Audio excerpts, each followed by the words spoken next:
नमस्कार दोस्तों, मैं आपका अपना डॉक्टर सुरेश परिहार माइंड केयर फैमिली शो के इस तीसरे एपिसोड में बहुत स्वागत करता हूं।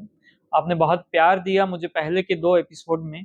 बहुत सारे रिव्यूज़ आपके भी मुझे प्राप्त हुए और आप अगर कुछ बात कहना चाहते हो तो मुझे आप कमेंट कर सकते हो। और आज का जो एपिसोड है जिसमें हम बात करेंगे कि ससुराल और मनोचिकित्सा का एक अद्भुत रिश्ता है। और इस रिश्ते को जब आप समझ लेते हो, जब आप जान लेते हो और उसके हिसाब से, उसके अनुसार आप अपनों को भी समझा देते हो, तो आपका जीवन बहुत ही खूबसूरत हो जाएगा, आपकी ज़िंदगी बहुत ही अच्छी हो जाएगी। और इतना ही नहीं, जो ससुराल है, वो अपने मायके से भी ज़्यादा खूबसूरत हो जाएगा, ज़्यादा अच्छा लगेगा। ज़्यादा वहाँ पर आपको खुशी मिलेगी। और ये ससुराल विशेष तौर पर कौन-सा ससुराल, किसके लिए मैं कह रहा हूँ? देखो, अब हमारे जो संस्कृति है, उसके अंदर जो लड़की है वो अपना घर छोड़कर लड़के के घर के अंदर आती है। बहुत सारी संस्कृति इसकी उल्टी भी है।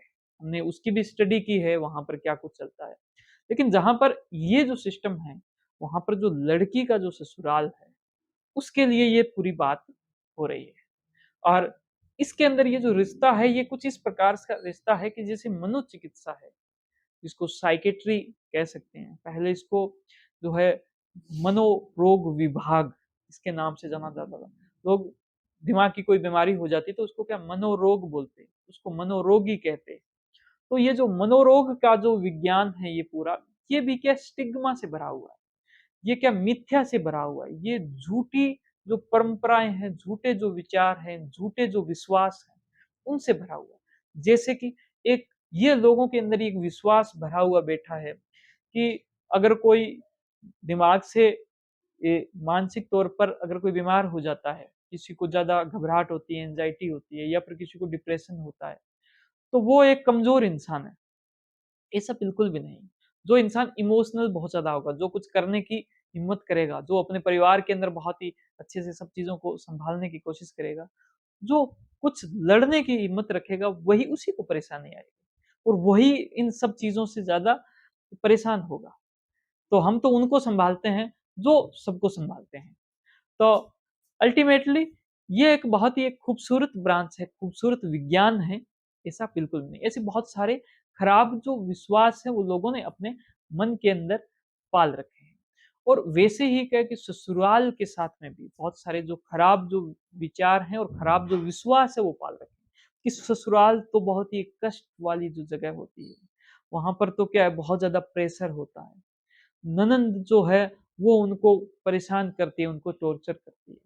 जो सास है वो क्या है उस पर प्रेशर डालती है। वहाँ पर जल्दी सुबह उठना होता है, वहाँ पर घर का सारा काम करना होता है, वहाँ पर ये होता है, वो होता है इस तरह से। जबकि आप किसी से भी पूछ लेना कि सबसे ज़्यादा जो खुशी अगर कहीं पर किसी महिला को मिलती है और वो उस खुशी का भी जो कारण है वो है मान-सम्मान से, वो है रिस्पेक्ट से, वो है इज्जत से, वो हो सलाम करने से है, तो वो उसके ससुराल में ही मिलती है। सबसे ज़्यादा अगर वो किसी इज्जत का, मान-सम्मान का अगर हकदार होती है, तो वो ससुराल में होती है। और ससुराल की जो घर है, वो जैसे ही उनका अपना बनने लग जाता है, वैसे ही क्या है कि एक परिवार जो है, वो अपना शेप लेने लग जाता है। और इसका जो एंड रिज़ल्ट है, अंतिम जो चीज़ है, उसके लिए आप अपनी माँ को दे सकते हो। भले आप अगर पुरुष हो, पति हो, तो भी आप अपनी माँ को देखो। आप अगर फीमेल हो, तो भी आप अपनी माँ को देखो। उनको किस बात से खुशी मिलती है? उनको इस बात से खुशी मिलती है कि उनके घर के अंदर उनके बच्चे आएँ, वो वहाँ पर रहें, खेलें-कूदें, यूँ करें। वो उनके लिए खाना बनाएँ। मेरे तो मम्मी खुद खाना बनाते हैं और मेरे जो वाइफ़ है, उनके भी जो मदर हैं, वो भी खुद खाना बनाते हैं और उनको खाना बनाने में खुशी मिलती है, उनको खाना खिलाने में खुशी मिलती है। 2 रोटी अगर वो ज़्यादा खाएँ, तो उनको खुशी मिलती है। उनको यूँ कि भई आया और भरपेट पूरा अच्छे से उनको खाना खिलाया। ये इस बात का सबूत है कि उनका जो बच्चा या जो बच्ची है, वो स्वस्थ है, वो बहुत ही अच्छे हैं और इस बात से उनको बहुत ही ज़्यादा खुशी मिलती है। ये एक परिवार का एंड रिज़ल्ट होता है और ये होने से पहले बहुत सारे जो स्तर हैं वो पार करने होंगे और उस स्तर के अंदर सबसे पहले उस इंसान को उस परिवार से जुड़ना होगा। उस जगह से जुड़ना होगा, उस घर से जुड़ना होगा। उस घर के अंदर अ, उसको अगर कहीं पर कोई गड़बड़ लग रहा है कि कहीं पर कोई कचरा है, तो उसको उसका माइंड उसको एनालिसिस करेगा, ये मेरा घर है। ये मेरा घर है, इस कचरे को मैं साफ करूँगी तो ये मेरा घर साफ होगा। ये फीलिंग जब उसको आने लग जाएगी, तो ऐसे मान के चलना कि वो उस घर से उसका जुड़ाव होने लगे। यहाँ पर विश्वास का खेल, बिलीफ सिस्टम का खेल बहुत ही बड़ा, बहुत ही अद्भुत खेल है।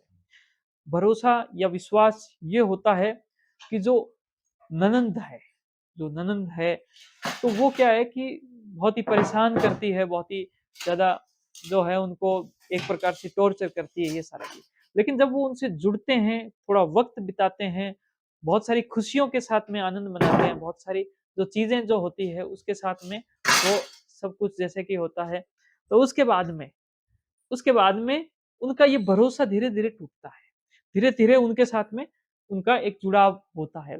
जैसे मेरी जो सिस्टर है, वो जब अपने ससुराल गई तो ये एक जो भरोसा है, विश्वास ये कि समाज उनके माइंड में डालते, सबके माइंड में डालते। लेकिन उन्होंने टाइम बिताया, वक़्त बिताया, अब उनको ये भरोसा हो गया, ननंद जो है, वो तो मेरी सहयोगिनी है। वो तो मेरे को बहुत ही जैसे कि जब भी मेरे को किसी काम की आवश्यकता होती है या फिर किसी चीज़ की आवश्यकता होती है, वो तो मेरी एक प्रकार से एक बहुत ही पक्की सहेली है। इसी प्रकार से जो सास है, उसके लिए भी जो भरोसा है, वो टूटता है। गलत भरोसा टूटता है, सही भरोसा जुड़ता है। ससुर है उसके लिए, उस परिवार के लिए, उस चीज़ों के लिए। तो मैं यही चाहता हूँ कि आप सब तरक्की करें, आप सब बहुत अच्छी पढ़ाई करें, बहुत ही आगे जाएँ, आपके बड़े-बड़े बिज़नेस हो, बड़े-बड़े काम हो, बड़े-बड़े शहरों में आपका आना-जाना हो, वहाँ पर बड़े-बड़े होटल्स के आप मालिक बनें। लेकिन अपनी मिट्टी, अपनी नींव, अपने परिवार, अपने गाँव से भी आप जुड़े रहें। आप जब भी महीने में, 2 महीने में, 5 महीने जब भी वक़्त मिले आप वहाँ पर जुड़ते हो, वहाँ पर जाते हो, तो वहाँ पर आप आनंद लेवें, वहाँ पर खुशियाँ लेवें और वहाँ पर आपकी जो खुशी है, वो एक बहुत ही नेचुरल खुशी है। बहुत धन्यवाद, थैंक यू, मिलते हैं अगले सेशन में। थैंक यू, जय हिंद, जय